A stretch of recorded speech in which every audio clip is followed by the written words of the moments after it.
Assurance AVA tsy njovidiny zao no avy ny fianakavianao aro manolotra ho anao ny logité.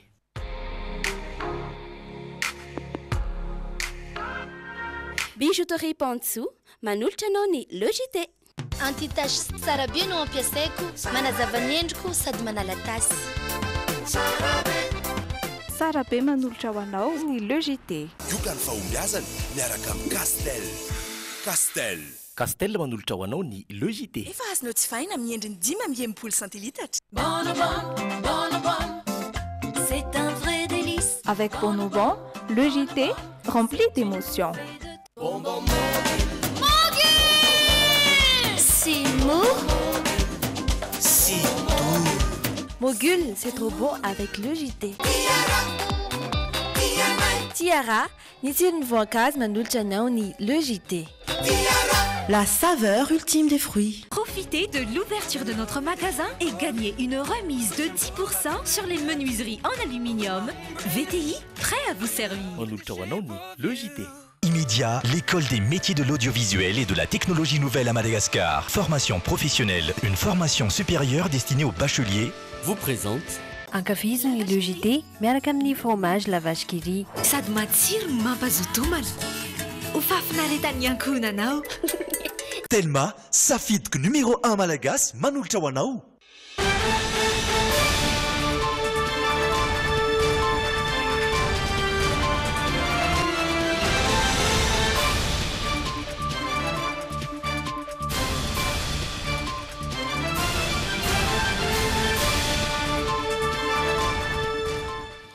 Ankafaliana trano tompoko lasy tompoko vavy no itsidianay ny tokantranonao amin'izao takarivany fahalarobia fa efatra ny volana aprily izao.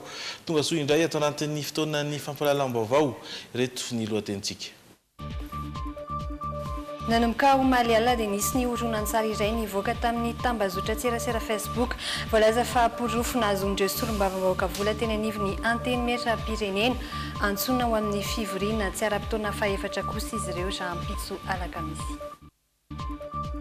Zanatsokatra misa 4 no sarony zandarmaria pirenena saika ampidirina antsokosoko tao amin'ny seranam-piaramanidina Ivato ny aliny 3 aprily. Mbola betsaka ireo tsy mahafehy sy tsy mahafantatra ny dikan'ireo takelaby anampiana ny olona manana fahasembanana eto Madagasikara. Any ivelany dia hatramin'ny alatsinainy teo tafakatra 4 nisan'ireo namono ainy tao Inde vokatry ny fihetsiketsehana nataon'ireo mponina voasokajy ho mahantra indrindra any antoerana. Falitafaraka aminao tompoko lasy tompoko vavy ary asainainao anaraka ny logité hatramin'ny farany. Izy portrait insolite ary ho ianao tsika ao anatin'ny tapany faharoa ary araka amin'ny Francis Turbo ihany koa. Fa zao aloha dia hiaran'olotra aminao ny actu sy ny la une ny tenako sy Perdine Razafindra manana.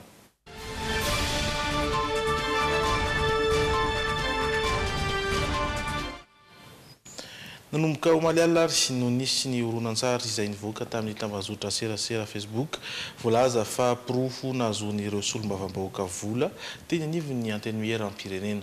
Maromaro ny solombavam-bahoaka hita taratra anatin'ny horonan-tsary raha nanolotra fanazavana izy ireo androany dia nilaza tamin'ny miora miarinjatosy sy Dolpha Rakotoniaina fa horonan-tsary efa tamin'ny taona 12 fa tsy tamin'ny tia fandaniana ny volavolan-dalàna mikasika ny fifidianana ity io horonan-tsary io. Izy nanatana, isay mananatana. Si fa manava politika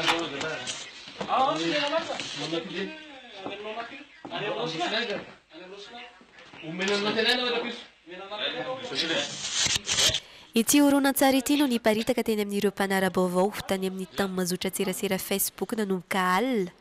Horonan-tsary izay miresaka vola sy fizarana vola taorian'ny fotoana iray. Hita mazava mandritra io ny solombavam-bahoaka John Elite voafidy tao Atsimondrano sy Ontelma Ramparany. Hita ihany koa fa efa nandray alkaola ny sasany tamin'izy ireo.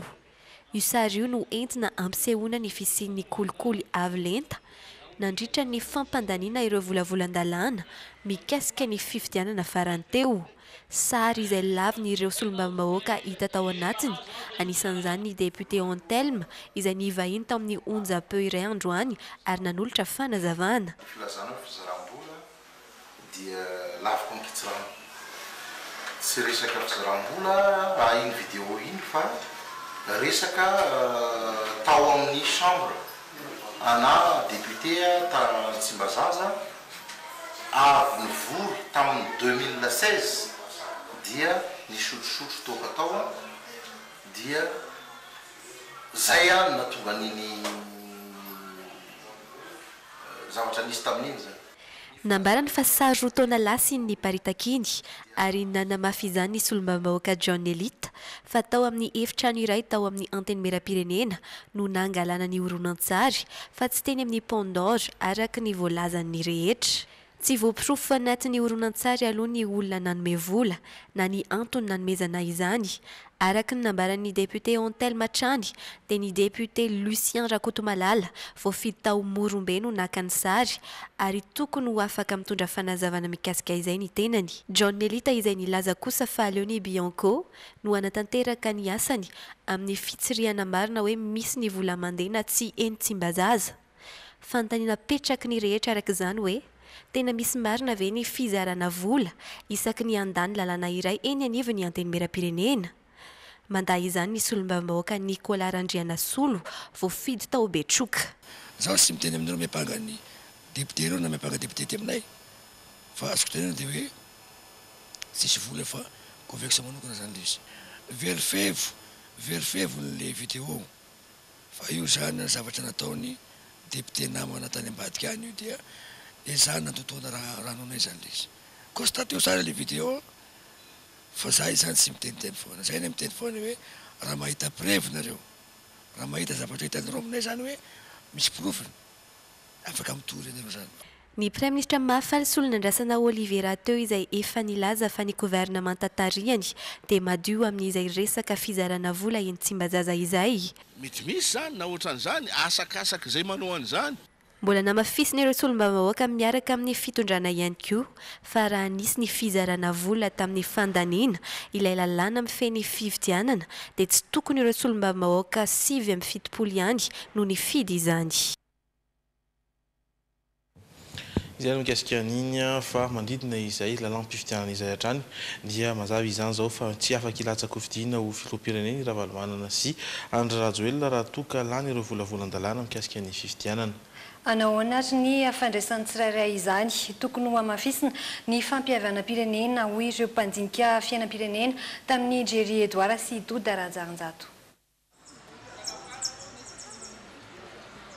Miroso any amin'ny tsy fahafahan'ny filoha teo aloha Marc Ravalomanana mirotsaka ho fidiana filoham-pirenena fandaniana ny lalam-pifidianana vaovao. Ny fangatahana Bill Talarana faharoa no ho sakana ho azy. Mety ho voakasika izany na koa ho voelingely andinin-dalàna sasany ny filohan'ny tetezamita teo aloha Andry Rajoelina. Tsikaritra ny tsy faneken'ireo solombavambahoaka sasany ny safidiny maro anisa manangasanga tokoa ve ny korontana eto amin'ny firenena. Izay endrika izay no niatrehan'ny fifidianana 7.20 raha toka ny latsaka ho fidiana ireo olona natolotra ireo antoko ireo. Hanao ahoana ny endrika amin'ity taona ity. Ny vazaha izay tsy nanaiky tamin'ny 7.20 zao miady mihitsy hoe mba hirotsahana izy roa lahy tamin'ny volavolan-dalàna mbola tsy lany. Dia hita eo zany zao fifandanjakely indray zany zao eto hoe inona indray no atao inona no lazain'ny vazaha indray malagasy mbola anaiky ohatrany taloha ve arakaraka ny zavatra mitranga fa tsy misy fotom-pisainana tsony zany zao fa tena hoe arakaraka ny toetrandro na au gré du vent no fomba iainana eto Madagasikara fa tsy fantatra tsony hoe inona no tokony fotom-pisainana iangana. Fametrahana fampihavanam-pirenena no anisan'ny vahaolana rosin'ireo mpandinika izay natonina. Na tiana na tsy tiana tokony hisy fampidiniana tokony hiroso hatrany amin'ny demokrasiatsika ary tsy misy afa-tsy ny fampihavanam-pirenena ny ao anatin'ny fitoniana tanteraka no andaminana hoe iza no kandida afaka milatsaka nefa ao anatin'ny fanajana ny lalàna sy ny demokrasia ary ny zon'olombelona. Tsy mbola naneho hevitra manoloana izany ireo olona voakasika heverina fa manana paikady hafa hiatrehana izany izy ireo. raha toka nikatina ny talata teo ary ny fivoriana tsy ara-potoana fahatelo nisy ny fiatoana androany ary dia nisy ndray kosa ara ny fampiatsoana ireo solom-bavambahoaka amin'ny fivoriana tsy ara-potoana faefatra anomboka ny alakamisy fahadimy ny volana aprily izao izany ary anisany ireo olanina ao anatin'ny fandahara-potoana ny fandanina ny volavolan-dalàna fehizoro ho an'ny fifidianana sy ny fitsapakevim-bahoaka ny fifidianana filoam-pirenena ny fifidianana solom-bavam-bahoaka sy ny lalàna maro hafa ihany koa izany hoe lalàna olanina mandritra io fivoriana tsy ara-potoana faefatra io. Iatkely anaty dokam-barotra isika iverinetiany iresaka mikasika ny toetry ny andro amin'ny ankapobeny ijery ny momba ny fandriam-pahalemana ihany koa ary ijery vaovao sosialy maro samihafa. Soranao mbola miaraka aminay amin'izao fotoana izao hiditra anatin'ny actu isika alohan'ny hidirantsika amin'ny vaovao ny fandriam-pahalemana dia hafantatra nandritra ny filakevitry ny ministra androany fa voatendry ho commande ny gendarmerie-pirenena ny général de division Andrianjanaka Njato Arsoa. Isany nahafantarana ny jeneraly Andrianjanaka Njato Arsoa ny nahakomande ny fiari-piadidian'ny gendarmerie-pirenena azy teto amin'ny faritany Antananarivo. Ny général de division Ramiandrosoa Jean de Dieu Daniel Rajaivina no ny tanany andraikitry ny fibaikona ny gendarmerie-pirenena malagasy teo aloha. Vaovao ny trangam-piarahamonina sy zana-tsokatra radiata miisa 4 no saron'ny gendarmerie-pirenena sainka hampidirina antsokosoko tao amin'ny seranam-piaramanidiny iraisam-pirenena teny Ivato ny alin'ny fahatelo ny volana aprily lasa teo tokony tamin'ny 12 sasany alina. Tafatsoka ny lehilahy iray voalaza fa saika ampiditra ireo sokatra ireo ny baoritra nisy ny sokatra kosa no sisa najanony talohan'ny nitsoany tany Antanimbarika na tafaporitsaka azy. Nentina tany amin'ny biraon'ny brigady eny amin'ny seranam-piaramanidina avy hatrany izany no giazana efa natomboka ihany koa ny fikaroham-baovao rehetra mikasika izay mety ho tompon'antoka tamin'io trafikana arena voajanahary io atolotra n'ireo tompon'andraikitra ireo avy eo ireo sokatra ireo izay mbola tsy maintsy alefa eny amin'ny ivitoeram-pikarakara azy ireny manokana alohan'ny amerenana izany any amin'ny natiora. Hiditra vaovao hafa amin'izay isika efa miala tsikelikely amin'ny vanim-potoana fahavaratra isika hoy ny sampana mpamantatra ny mety ho toetry ny andro. Porofon'izany ny efa atsika iainan'ireo olona izay sendra ny miora Miarinjatosy sy Dolfa Rakotoniaina rehefa maraina sy hariva vanim-potoana toy izao anefa no isany mahabetsaka ireo aretina madinika hoy ny mpitsabo ka ilaina fitandremana. Misitaka tsikelikely amin'ny vanim-potoana fahavaratra isika amin'izao. Antony sy ny fivavahana be eo amin'ny toetry ny andro ho ny sampana mpamantatra ny mety ho toetry ny andro etsy Ampandrinomby. Na ireo sendranay dia manamafa efa mahatsapa atsika rehefa maraina sy hariva ka efa mivatsy akanjo mafana izy ireo rehefa mivoaka. Mangatsika maraina aloha mangatsika mihitsy ny amin'ny maraina amin'ny atoandro nefa mafana be. Efa mangatsika amin'ny hariva dia efa mangatsika koa rehefa ativaraina partirany amin'ny roa maraina fimbina akanjo mafana aloha rehefa mivoaka ny trano dia amin'ny alina efa tsy mitafy fotsiny fa efa fotsy maivamaivana. Eny amin'ny maraina aloha efa mangatsitsika ihany. Manao fa tsy manao akanjo mafana be fa maivamaivana akanjo maivamaivana. Amin'ny alina aloha efa mamay amin'ny alina dia amin'ny maraina mangatsika. Anatin'izao vanim-potoana miovaova izao anefa no tena isian'ireo aretina samihafa toy ny sery, tazo, kohaka sy ny sisa. Sosikevitra atolotry ny mpitsabo arak'izany ny hinanana sakafo miovaova sy ara-pahasalamana tsara. Toy ireo voankazo be otrikaina mba ahafahana mampitombo ny hery fiarovana anatintsika. Ny sakafo mitondra otrikaina rehetrarehetra ireo dia tsara hinanana daholo atao misy karazana izy ireo fa tsy atao karazana mahavoan'ny olona sasamanko rehefa mihinan-kanina dia ohatra hoe vao maraina izy dia mofo gasy kafe foana fa ovaovany iny mety mba asiana rotately sy akondro, mety asiana dobera sy mofo, mety asiana voankazo kely ireny voasary, asiana ny mananasy. Zany zavatra zany tena mitondra hery fiarovana sy mampitombo ny herim-batatsika olombelona ny finanana sakafo miovaova ny sakafo. Ankoatra izay, tsy azon'ny olona iray atao ihany koa ny manao akanjo mafana be rehefa fotoana isian'ny masoandro na manao akanjo mangatsiaka rehefa hita fa mangatsiaka ny andro, fa izay no tena mampanavy matetika hoy hatrany ny mpitsabo. Fa mety ho setony izay efa madiva ho ririnina izay ny lozam-pifamoivoizana izay nitranga teny Ambodiafotsy ampita-tafika io marain'io. Fiara fitatitra sprinter misa roa mantsy no nifandona ary dia niteraka izao fahasimbana izay hitantsika amin'ny sary izao, tokony ho tamin'ny no nitrangana izay loza izay. Tsy nisy aloha ny ainana fohy fa samy nisy kosa ny naratra sy ny mpandeha tao amin'ireo fiara miisa roa ireo. Fa isan'ireo tafiditra tao anatin'ny tetikasa lamina ny fametrahana ireo takelaby mampafantatra ny fisian'ny olona manana fahasembanana eny amin'ireo toerana fijanonan'ireo fiara fitateram-bahoaka.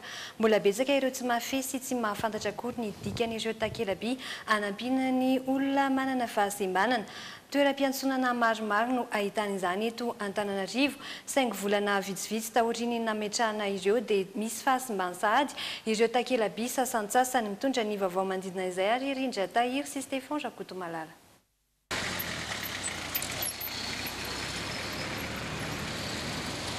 Volana maromaro izay no efa nahitan'ireo takelaby manokana manambara ny fisian'ny olona manana fahasembanana eny amin'ny ankamaroan'ireo toeram-piantsonan'ny fiara fitateram-bahoaka. Iray amin'ny 5 tamin'ireo nandalovana ihany no mbola mandeha ara-dalàna. Maro amin'ireo olon-tsotra, salama vatana sy saina no tsy mahafantatra akory ny tena dikan'ireo takelaby ireo, hany ka mety ilalao sy kitikitika izany fotsiny. Tsy misy raha teo ny fanaraha-maso eny amin'ny tobim-piantsonana satria tokony hainga amin'ny fahatsapatenan'ny tsirairay ny fanajana ireo fototra-fitrasa apetraka. Izao ny tena marina dia fahitako an'itony dia tokony hoe mijanona foana ianao rehefa mahita ny plaky io sy manaja an'io.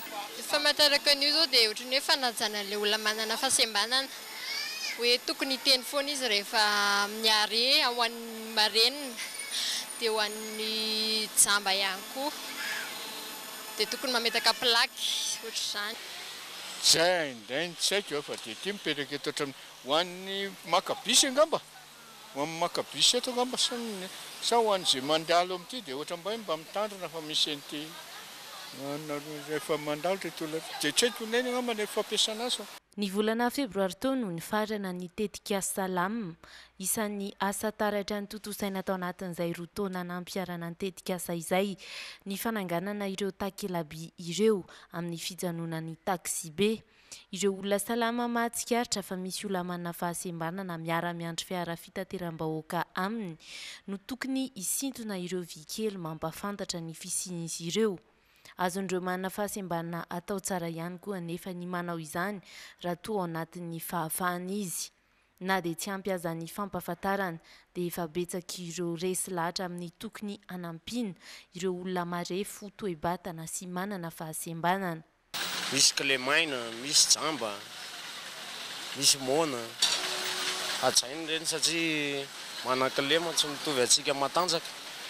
Tokony ho ataontsika ny olona salama, tokony ataontsika izany dia manome toerana ho an'ireny olona manana fahasembanana ireny satria tsy fidiny ho an'izy ireny, ohatrany hoe marenina sy ny jamba sy ny ohatran'izany dia tokony hoe omentsika malalaka izy hoe mba miteny, mba manaja an'ireny tsika hoe mba mitenysika na hoe alefantsika meloa izy fa tsy misisika be tsika. Manampy azy fa tsy dia hoe misisika hoe atositosika izy dia tsy mety angamba satria mba tsy fidiny azy ny manana fahasembanana. Ankoatr'ireo takelaby, tetikasa taratra efa notontosaina tao anatin'ny tetikasa ihany koa ny fametrahana ny rampe d'accès eny amin'ireo fijanonana, ny main courante sy ny tohatra azo ahetsika, hanamorana kokoa ny fiakarana na ny fidiran'ireo olona manana fahasembanana amin'ireo fiara iraisana. fa olonany tany andalam-pandrosoana to antsika ny fitsaboana. Midangana sy lafo vidy mantsy izy ireny matetika ka mahatonga ny manamarary tsy anantona tobim-pahasalamana ny fitsaboana ireo zaza no tena mandany vola araka ity fanadihadiana teny amin'ny hôpitaly Joseph Raseta Befelantanana androany izay nataony Andrilalaina Andriamasy misy Razavin-Jatovo ity. Ankizy misa 200 eo isam-bolana no miditra hôpitaly ety amin'ny sampandrarano fitsaboana ankizy atao amin'ny hôpitaly Joseph Raseta Befelantanana. Ny 700 ndreo nefa noentin'ny ray aman-dreny mitsoaka ny hôpitaly avokoa noho ny tsy fananam-bola. Azo ambaro lafo ny sary-pitsaboana maro isan-karazany. Tena sarotra be ny mievaluer ny ankizy 200 fa raha ataoko hoe ankizy eo amin'ny 520 eo ny afaka evaluenay ao anatin'ny ray volana dia mety hoe raha ny filan'izay izay ankizy izay mety hatrany amin'ny 15 tapitrisa arany. Ny fanafody, ny analizy, ny fandidiana dia tena manampy be da be izany satria lafo ny fitsaboana dia manampy izany. Izany na tonga ny fijoroan'ny fikambanana tsy miankina gouvernement tantsona hoe Compassion Madagascar ny taona 2000 anampy ireo ray aman-dreny sy fianakaviana amin'ny fitsaboana ny zanany. Miasa amin'ny alalan'ny fanampian'ireo malalan-tany nefa izy ireo. Fanomezana fitaovana amin'ny médicaux sy fanaovana analizy kosa sy ronono ohatr'izay zavatra ao amin'ny stara ny vidiny dia 5 tapitrisa ariary miaraka amina dispac viva isam-bolana. Io fiara-miasa io dia mandritry ny herintaona. Andro natoandro tetsy amin'ny HRB no ny fanao soni ho an'ny fiara-miasa anampiana ny Compassion Madagascar ny orinasa Star Madagascar. Any ivelany kosa indray dia hatramin'ny alatsinainy teo no tafakatra enina ny isan'ireo namony ainy tao Inde vokatry ny fihetsiketsehana izay nataon'ireo mponina voasokajy ho mahantra indrindra any an-toerana. Ny fanapahan-kevitra no raisy ny fitsarana ny tampony ao Inde no isany ny mampitroatra mafy azy ireo da hoarana avy hatrany atao anatin'ity fanadihadiana ity. Nitroatra ireo avy amin'ny foko voasokajy ho mahantra indrindra eto Inde. Antony lehibe natezitra azy ireo ny fanapahan-kevitry ny fitsarana tampony manafoana ny fisamborana ireo izay nahiny afanana herisetra tamin'izy ireo. Nanomboka ny alatsinainy teo tafakatra enina ny isan'ireo namony ainy tao Inde vokatry ny fifandonana tamin'ireo mpitandro filaminana.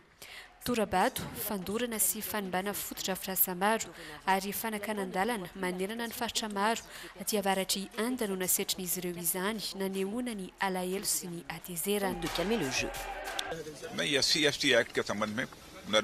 Manodidina ny 200 tapitrisa eo moa ireo foko izay voasokajy ho mahantra indrindra eto Inde. Ireto farany izay niantso ho amin'ny fampikatsona tanteraka ny firenena. Ankilany ny antso amin'ny fitoniana sy fampitsarana ny fihetsiketsehana kosa ny mpitondra eto an-toerana. Ny gouvernemanta izay nanamafy fa hijery vahaolana manoloana izay fanapahan-kevitra no raisy ny fitsarana tampony izay. Marihina fa voarara ny lalam-panorenana eto Inde ny fanavakavahana atao amin'ireo karazana foko izay misy eto Inde. Fa ny Etazonia tsy latsaky ny efatra ireo naratra vokatry ny fanafiana nataona vehivavy iray ny tambasy tao amin'ny foiben'ny YouTube tao San Francisco Mali talata. Taorian'io dia fantatra fa nitifitena ka maty tsy tradrano ilaina vandoza araka ny tatitry ny mpitandro ny filaminana. Antony nahatonga azy nanao izao fihetsika izao ny sivana nataony YouTube tamin'ireo horonan-tsary ny mba tsy ho hitan'ny olona. Nandritra ny orany sakafo atoandro no nitrangan'ny fanafiana teto amin'ny foiben'ny YouTube teto San Francisco o Mali atalata. Vehivavy iray nitondra basy no tafiditra tao amin'ity foibe ity ka nitifitra ireo mpiasa. Raha ny antotany sambola vonjimaika efatra no fantatra fa naratra ka ny iray ahina mafy ny toe-pahasalamana vokatry ny tifitra nahazo azy. En charge dans des hôpitaux du secteur, une employée de 36 ans.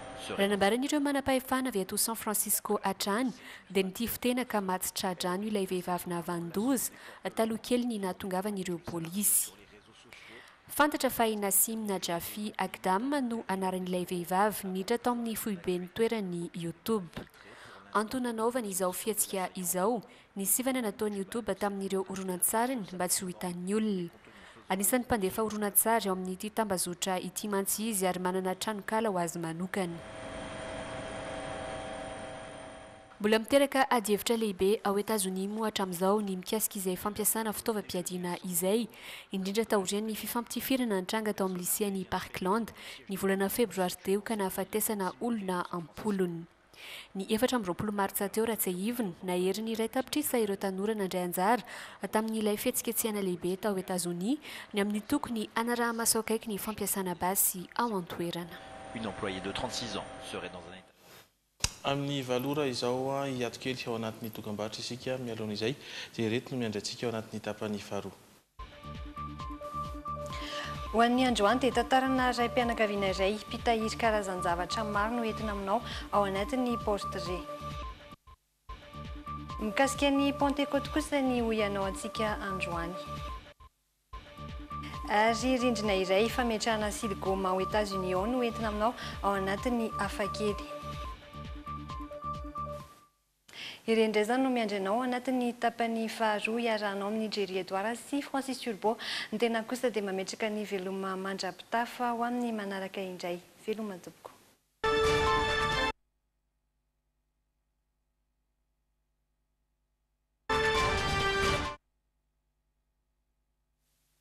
Ny vaovao moa zany aloha dia taoriny izay fankalazana ny fetiny zay dia tokotry ny efa tena mipopoka mafanafana sahady ny amin'ny resaka politika satria dia fantatsika tsara mihitsy fa misy ny resa be nandeha tamin'ny fandanina ny volavola andala na fehizoro ifehy ny fifidianana zay ho avy io atao eto amintsika eto mbola mandeha ny resaka hatramin'izao tsy dia hiditra ao anatin'izay resaka zay loatra aloha amin'ity androandroany ity efa betsaka ihany ny resaka nataoko tao amin'ny radio zay fanaovana fanentanana isan'andro omaly tsy dia nindraiky hatramin'ny tamin'izay loatra izy fa mikasika indrindra ny atmosfera iainantsika ato anatin'izao taom-pifidianana izao satria tany mahajanga tokoa ny tenako tamin'ny zoma teo zay fotoana netreretana fa hoe andraisana an'Andriamatoa Andry Rajoelina nandraisan'ny vahoaka zay pomba azy tany mahajanga an'Andriamatoa Andry Rajoelina dia no tonga moa ny ariva dia tsy tonga Andriamatoa Andry Rajoelina dia nisy fiantraikany ihany zay zavatra zay teo amin'ny fampisehoana zay nataonay sy Rajao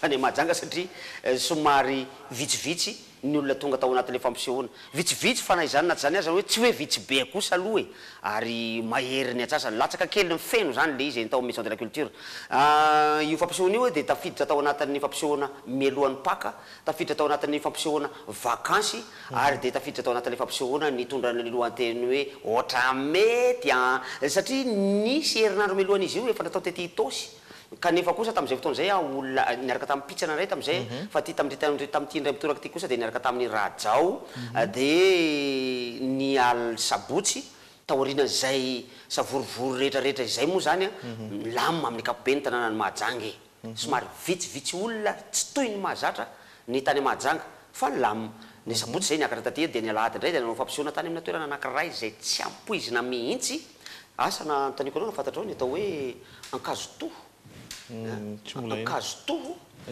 zay toerana tsy tonga ny fiara fa ajanona any amin'ny 500 metatra any hoany ny fiara dia mandeha tongotra makany amin'ilay toerana nanaovana fampisehoana eo an-tokotanin'ny fiangonana Masindapiera tany Ankazotoho no nanaovana ny fampisehoana PDB amintsika mijery Drumine Logité amin'izao fotoana zao eto Antananarivo eto tsy mahalala ny hoe Ankazotoho Anosy Mavelona ao amin'ny firaisana fahaefatra ao io tompoko ao amin'ny 4e arrondissement ao ary dia ireo olona mpijery fampisehoana tao tamin'ny alahadin'ny paka dia nolazainy ireo mpikarakara fa rehefa mirava fampisehoana io zao efa miandra ao lakana miandra ireo olona ireo mandeha lakana ireo olona ireo 5 taona izay no tsy tonga ny fiara intsony any amin'ny toerana io fa lakana no andehanana any Ankazotoho Anosy Mavelona izay mamoka bary be mihitsy eto Antananarivo renivohitra ao amin'ny 4e arrondissement ao ambadiky ny fasan'ny karana io izy fasan'ny karana ery amin'ny digary ao ambadiky ao mipita lakana io dia io ny Anosy mipita lakana 20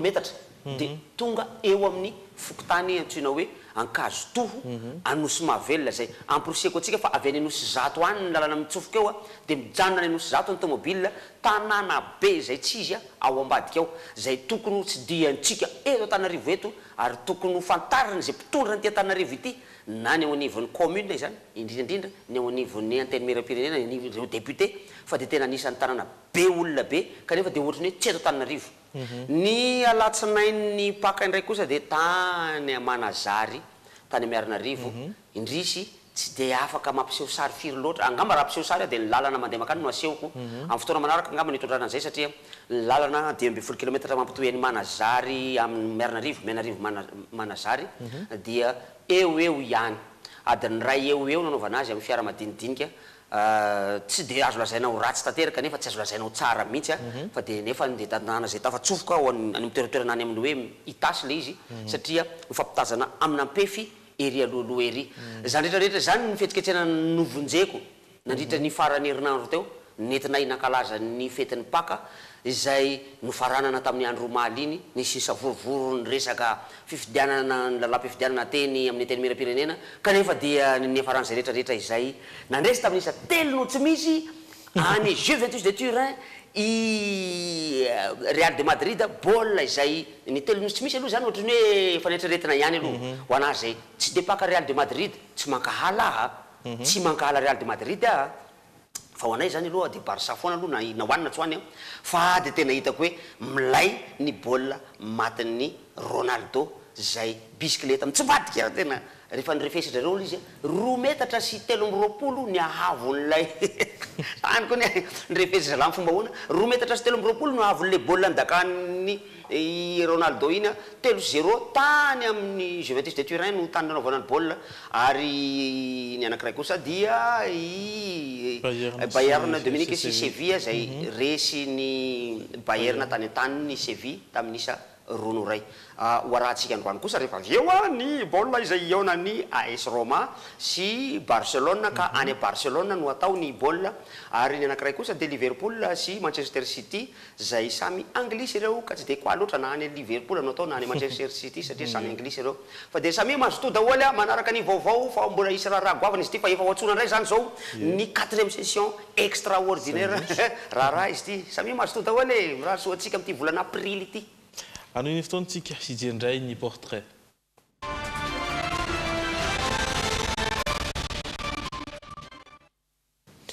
ho an'ny androany dia tantarana raim-pianakaviany iray mpitahiry karazan-javatra maro na ihany koa hoe collectionneur no sady mpanoratra no ampahafantarina amintsika ao anatin'ny portrait efa 5 taona izao no nanaovana izany asany izany ary isany fankafizana izany moa zany andeha ho fantarina misimisy ao anatin'ity fanadihadiana ny Sonia Andrendrina sy Anja Rakoton'iray ny tiary hoe inona izay karazan-javatra tehirizina izay.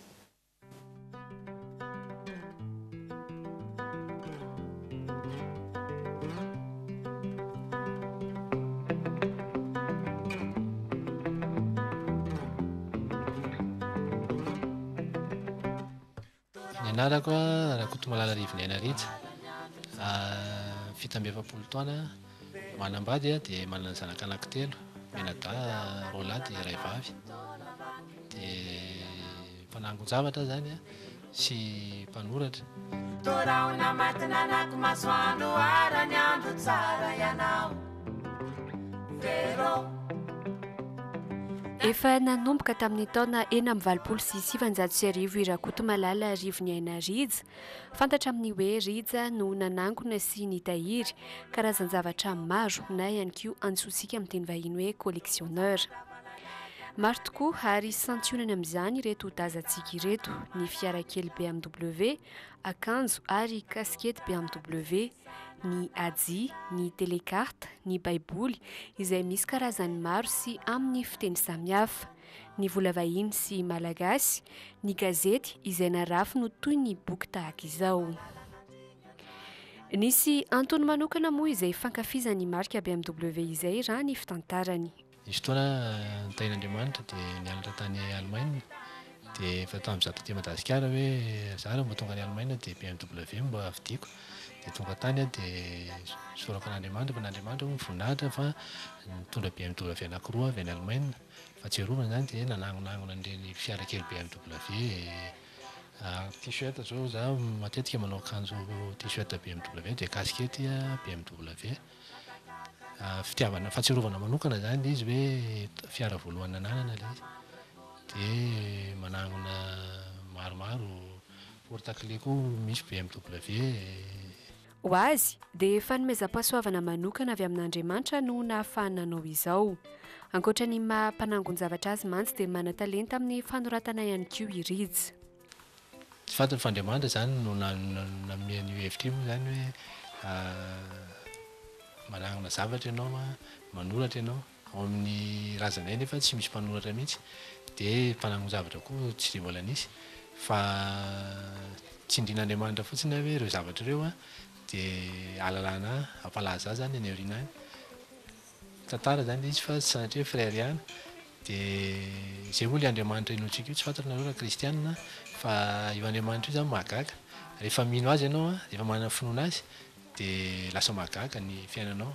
Ny baiboly no isan'ny nangon'ny rija voalohany tany am-piandohana ka ananany karazany maro izay tsy tambo isaina ankehitriny. Dia inona ny zavatra hoe notehirizinao voalohany indrindra tadidinao ve? Tamin'ny vao maty le bebeana izay tamin'ny taona anisany zany toy ty baiboly ty zao le bebeanay dia mahazo loka zay ny ampianarana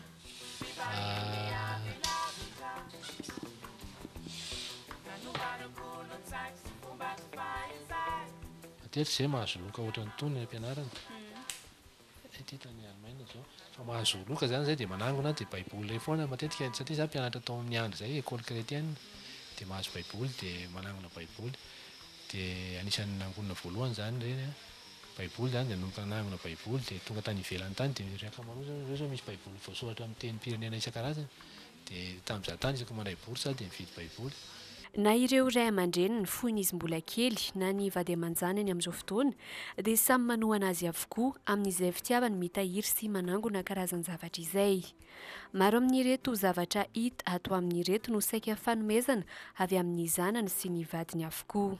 Dia zanako zao ohatra le makany ivelany tena mifolo taona izy dia makany ivelany izy dia fantany hoe tia BM dia mitondra BM foana izy makany tady BM any amin'ny phase foana izy dia mitondra dia lasa fiainana zany le fanangonana zavatra. Arena ary mampitoy ny zanaka ny fitiavany rija nyreto collection marobe ato amin'ireto. Hatreto tsy mbola nananeritreritra ny hivarotra izany mihitsy ny tenany. Za zany tena tsy mpivarotra collection mihitsy zay no mahatonga hoe nahangona betsaka an'io satria amin'ny fiainana zany ianao mandalo olana foana indrindra ianao amaolombelona zany misy fotoana ianao manana olana ara-bola fa le finiavanao zay zany tena hoe mba mpanangona zavatra anao ary zay ny mba faniriako mantsy hoe mpanangona zavatra zay moa le tsindrimandr'Andriamanitra tany hoe fantatra eran'izao tontolo izao dia mpanangona zavatra mba voninahitran'Andriamanitra sy voninahitry ny fireneko dia za zany tena nanana men'Andriamanitra zay saina mafy zay hoe za koa na mandalo zavatra sarotra indray mila vola fa tsy le collectionko zany tsy namidiko mihitsy. Araka ny efa natsidika tany am-piandohana teo dia mpanoratra irija ankoatran'izay hoe fanangonana zavatra izay ny amboaran-tononkalo no isan'ny manavana anazy.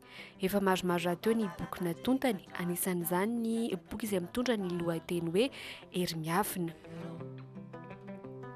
Torivo maera mpararana ny banitany famboleka ianao Vero 5 taona latsaka kely izao no nampitahiry sy mpanoratra ny rija.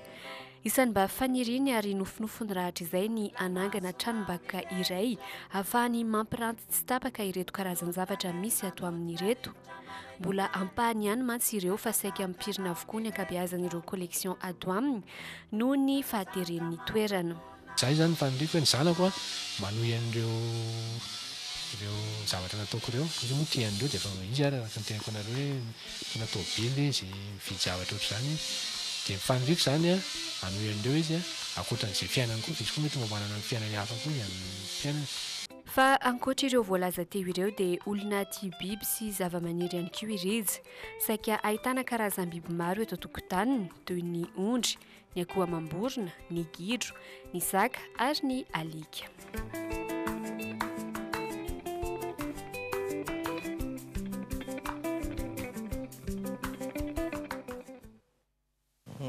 Tsara daholo le zavatra hita teo zavatra anankiray no anakianana azy to le gidro.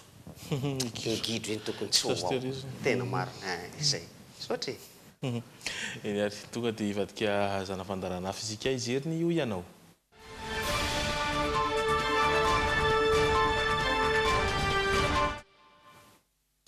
Ny vitin'ny fetiny Paka ary dia hiditra ny fety manaraka izay hidirana dia ny fetiny Pentecôte. Inona n'izay Pentecôte izay manodidina izay indrindra ny ho ianao isika tamin'ity androany ity. Inona mety hoe dikany Pentecôte madame raha fahafantarana? Pentecôte sa Paka? Pentecôte. Andro Paka zao ny fantatro nitsangan'ny nandresen'ny Jesoa Kristy fahafatesana. Dia Pentecôte ny karamaso Maria any an-danitra. Zay fahafantarako azy. Ary mety hoe firy andro aoriana Paka no ankalaza? Satria tsika zao vao avy nankalaza fety Paka mety hoe afaka hafiriana ndray tsika manao Pentecôte. Afaka tapabolana? 15 jours. 12 andro aoriana Paka e. Fantatra hoe misy fety hoe Pentecôte isan-taona sa tsy fantatra? Fantako. Dia inona ny dikany? Tsy fantako ny dikany. Mankalaza? Pentecôte ahoana tsy dia miasa koa ny saiko. Ary firy andro aoriana Paka foana no misy Pentecôte? Firy andro aoriana Paka no misy an'izany hoe Pentecôte izany? 20 sa? Inona fandraisana madaman'izay hoe Pentecôte izay hatramin'izay? Le Pentecôte le andro fandresena fotsiny le izy zany fandresena. Pentecôte ve? Resaka ara-baiboly io zavatra io. Fa le manazava azy ohatrany tsy dia haiko tsara. Tsy fantatrao hoe ny dikany inona mety hoe? Tsy dia haiko loatra zay. Ary firy andro tao aoriana Paka no ankalazana an'izay Pentecôte izay? Ka le Jesosy maty izy tamin'ny fankalazana amin'ilay Paka iny, le Paska iny. Dia 3 andro tao aorianan'izay izy nitsangana. Dia inona izay ny zava-nitranga tamin'ilay Pentecôte? Azoko lele izy. Tamin'ny Pentecôte amin'izay izy nametraka hafatra. Nametraka hafatra izy tamin'ny mpianana. Hoe toy izao sisy ty asa fitoriana ty maneran-tany. Dia rehefa izy niakatra. Sao dia tadidinao hoe firy andro aoriana Paka izay zavatra izay? Firy andro aoriana Paka izany no ankalazantsika ny Pentecôte? Tokony andro vitsivitsy aorianan'izay zany. Pentecôte fahatsiarovana ny dinan'ny fanahy-masina tamin'ny apôstôly. Izay moa iakara. Firy andro aorianan'ny Paka no ankalazana anazy io? 4 andro. 4 andro. Ny akaran'i Jesoa any an-danitra. Inona zava-nitranga tamin'izany fotoana fampahafantarana anazy? Zava-nitranga niaraka tamin'ny mpianana Jesoa dia izy niakatra any an-danitra. Ary mety hoe firy andro aorianan'ny Paka no ankalazana an'izay? 50 andro aorianan'ny Paka. Izay no amin'ny ankapehany misy ihany fanazavana izay ho arahantsika rehefa avy eo Francis mety manana ny tiany ambara mialoha an'izay fanazavana izay. Mampalahelo le izy zany tena mampalahelo hoe ny antony amin'ny firy isan-jaton'ny olona nanontaniana teo zany amin'ny ankapobeny tsy mahafantatra ny atao hoe Pentecôte. Tsy mahafantatra ihany koa ny tena dikan'le izy. Olona anankiray ihany angamba nahavoavaly teo hoe ny firotsahan'ny fanahy masina nalefan'i Jesoa. Mampalahelo le izy satria itsika rehetra taratra zany reny e, taratra ny toe-tsaintsika sy ny fomba fahalalantsika hatraiza ny hahavon'ny fahalalantsika ny fetifetim-piangonana izay fetifetevantsika isan'andro io. Ny tena mampalahelo zao dia ny fetin'ny Paka satria ankalazaina le izy dia le spectacle etserono ny tena mibantoerana fa le hoe inona ny anton'ity spectacle ity tsisy mahalala ny akabeazan'ny olona. Tena mampalahelo hoe mba aporisihako ihany ny logité ny ray andro any mba hanontaniony olona hoe fantany olona ve ny atao hoe république. Fantatry ny olona malagasy ireo ve ny atao hoe politika ny démocratie mba fantatra anontany hoe ina atao hoe démocratie, anontany hoe atao hoe ina atao hoe député na hoe solombavam-bahoaka ina tena ndraikitra zany anao tena mampalahelo tena eny mampalahelo afa za tsy miravoravo tanana fa anjaratsika aty amin'ny fanentanana aty amin'ny fanaovana gazety aty amin'ny zay mahay mba mampafantatra ny mpifanolo-bodorindrina ny mpiray tanàna ny olona rehetra zay afaka mieno hoe zao ny tena hevitra izy ty aleo enona ny tena hevitra n'le hoe Pentecôte. Sy indrindra no andeha ho arahantsika araka izao fanazavana izao. Rehefa fetin'ny Pentecôte zany dia mankalaza ny dina fanahy masina tamin'ny Masiny Maria sy ny apôstôly isika. 50 andro aorianan'ny Paka no ankalazantsika an'izay. Ny tantara moa zany izay voalaza ao amin'ny Baiboly dia hoe rehefa maty Jesoa dia natahotra ny apôstôly dia nipetraka tao amin'ny trano anankiray atao hoe Cénacle. Dia tamin'ny 10 andro io zany rehefa nitsangana tamin'ny maty Jesoa 10 andro tao aorinan'ny akaran'i Jesoa tany an-danitra zany dia efa nampananteny izy hoe ampidina amin'ny fanahy masina mpanafaka alahelo.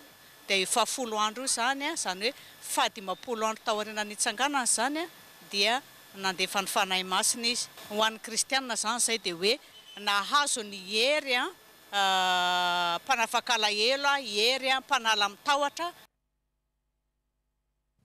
Ary afo izy io afo latsaka teo ambony lohan'ny apôstôly tsirairay avy sy Masina Maria fa tsy mahay ny lohany zany hoe ny afo zay ao anatin'le fanazavako fanaoko ihany moa zany afo no endrika isehoan'ny fanahy masina satria raha tadiditsika tsara mihitsy i Moïse rehefa naka an'ilay didifolo tany ambony tendrombohitra Sinay ny rehetra le hazo lelan'afo be mihitsy fa tsy may le hazo zany hoe miseho amin'ny alalan'ny endrika afo Andriamanitra ary dia mahery mafy toy ny afo zany ny fanahy masina fatandreo hoe laha sao dia hoe fokasigara laha tena mba ame fanahy masina any amin'ny lala sao mba te fokasigara tsy izy tsony ndray reny fa tena afo na démon ndray reny fa ny Andriamanitra afo tsy mandoro. Sodra Francis fety kristianina iray moa ny Pentecôte ary izay reny na raha antsika teo moa zany ny fanazavana azy. Ndao anaraka zanam-pandarana hafa isika insolite.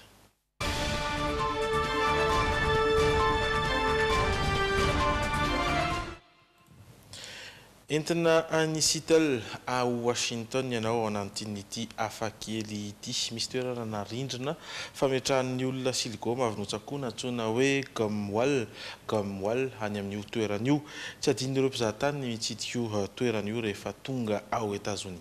Collection siligoma avy noanina ndray ity zany.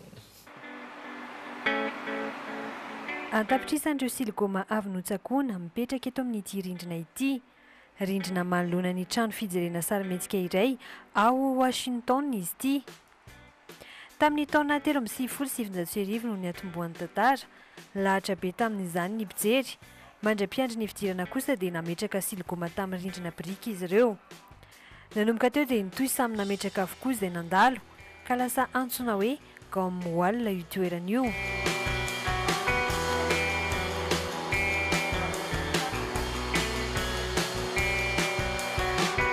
Mbany toerana fa lasa nanitona mpizahatany maro izany. Tsy apetraka fotsiny raha teo mantsy ireo siligoma fa nihitatra zavatra hafa. Nisy ireo nanisy soratra, tao ihany koa ireo nanome loko samihafa izany mba hanome endrika tahaka izao.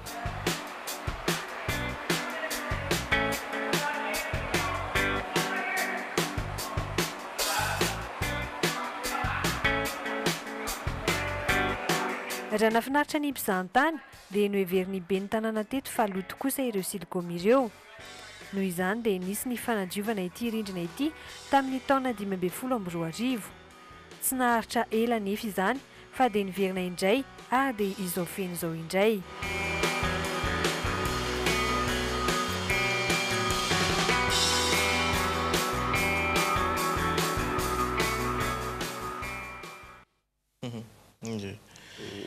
Be dia be zavatra azo atao collection zany. Ray andro any mety misy hoe toerana fanasiana taindelo fotsiny io. Karazana taindelo be dia be no hitantsika ao anatin'ny toerana io ary dia misy lokony samihafa. Toy izany. Tsy inzany anoizantsika anazy fa dia ny météo.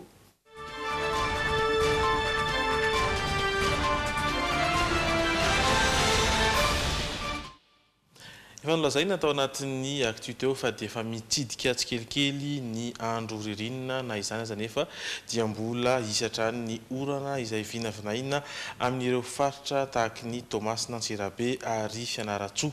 Ny any amin'ny fahatan'ny Antsarana, Antananarivo, Mahajanga ary Toliara kosa dia hifandimbiasa ny rahona sy ny masoandro amin'ny ankapobeny. Any amin'ny faritan'ny Mahajanga azafady no ahitana ny maripahana ambony indrindra 430 degré ary ny maripana ambany indrindra dia ao Antsirabe 30 degré. Amin'ny 10 ora mahery 10 minitra no hiposaka masoandro ary lentika amin'ny 10 ora mahery 9 minitra tsikaritra fa miamiroso izany filentean'ny masoandro izany ary dia manangasanga hatrany ny ririnina novokatra izany. za moa zany tsy teto aloha jery omaly fa mba tiako fantatra hoe ahoana sy ahoana filazan'ny météo mikasika ny toetrandro omaly satria nisy orana omaly ary oram-baratra le izy nisy godona tamin'ny mialohan'ny latsahany ny orana iny zay efa netreretina hoe tsy ao anatin'ny fotoam-pahavaratra loatra fa mbola azo lazaina satria raha tadiditsika tsara misy ireo taona sasany ao anatin'izao volana avrily zao mbola nisy cyclone mihitsy ka mbola ao anatiny ihany nefa tsika mbola ao anatin'ny taona cyclonique sika fa naizanaty zany aza ao anatin'ny vaninandro cyclonique azafady naizanaty zany aza dia efa me mangatsika efa miatsapa tokoa le hoe mangatsika ny andro fa tsapatsika efa dia me mafana eo amin'ny lafin'ny politika am'izao fotoana zao ary dia rehefa raikitra tokoa ny rombo dia amin'ny lakamisy izao zany ny fandinihana indray fa nefany ty volavolan-dalam-pifidianana ity dia andao samy nalakanjo ao atsimbaza zao ianareo raha ohatra ka satria mafana loatra ao dia ho hitatsika ao fa izy fanenjanaritra tondro indray ao am'izao aza miady ho ary olona ratsy eny miady aleo mifankatia isika mifankatiava faza miady mamarana fotoantsika misaotranao Francis Turbo tamin'ny fivahinianana teto izay kosa dia mamy fotoananao indray raha pitso eto amin'ny logité mitohatra ny fandarana eto amin'ny Jumin veloma tompoko velome mirary soa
Telma, safidiko numéro 1 malagasy, nanotra ho anao teo. Immédiat, l'école des métiers de l'audiovisuel et de la technologie nouvelle à Madagascar. Formation professionnelle, une formation supérieure destinée aux bacheliers. Vous a présenté. Profitez de l'ouverture de notre magasin et gagnez une remise de 10% sur les menuiseries en aluminium. VTI, prêt à vous servir. Nanotra ho anao le JT.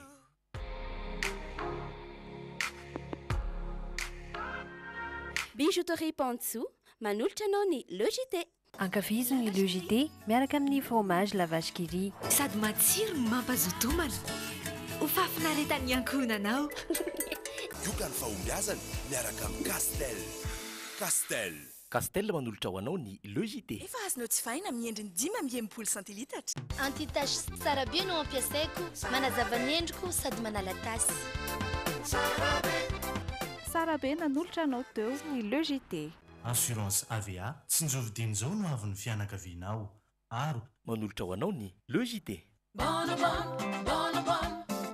C'est un vrai délice. Avec Bonobon, le JT rempli d'émotions. C'est mou. C'est doux. Mogul, c'est trop bon avec le JT. Tiara, ni tsirony voankazo manolotra anao ny le JT. La saveur ultime des fruits.